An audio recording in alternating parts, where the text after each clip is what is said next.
Hey everyone, welcome back to Nexus. I'm your host, Xavier, and today we're going to dive into a super important topic that can help you maximize the efficiency of your solar panel system.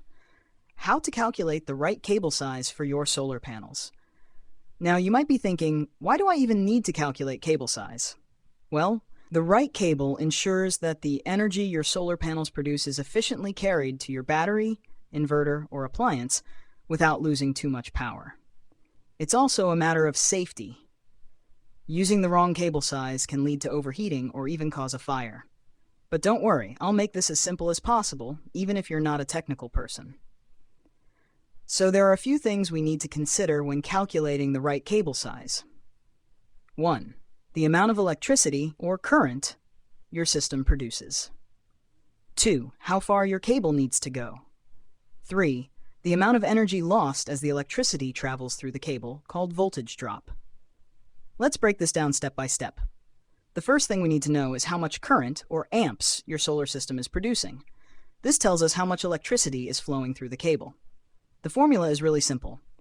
Text current amps equals fracs total power watts, system voltage volts. Let's say you have solar panels that generate 1,000 watts of power, and you're using a 24-volt system. All you have to do is plug those numbers into the formula. Frac 1,000 watts, 24 volts, equals 41.67 amps.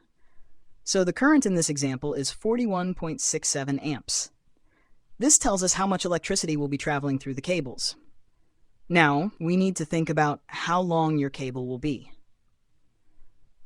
Why is this important? Well, the longer the cable, the more energy gets lost as it travels. This is called resistance.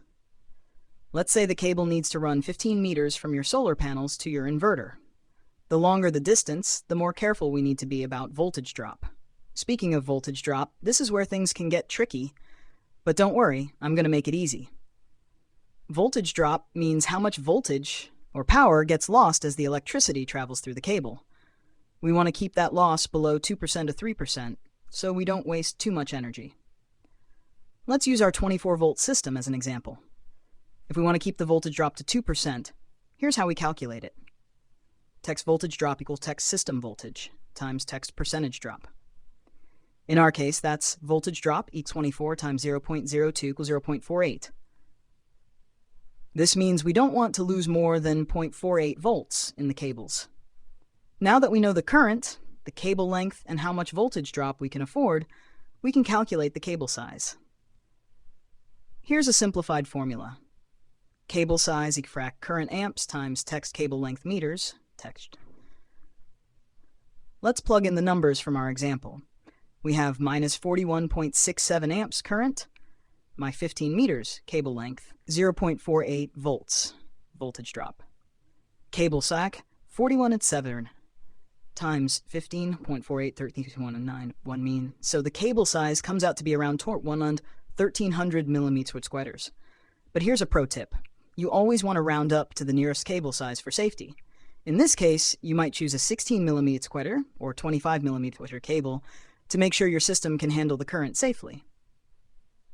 And that's it. Following these easy steps ensures that your solar panel system works efficiently and safely.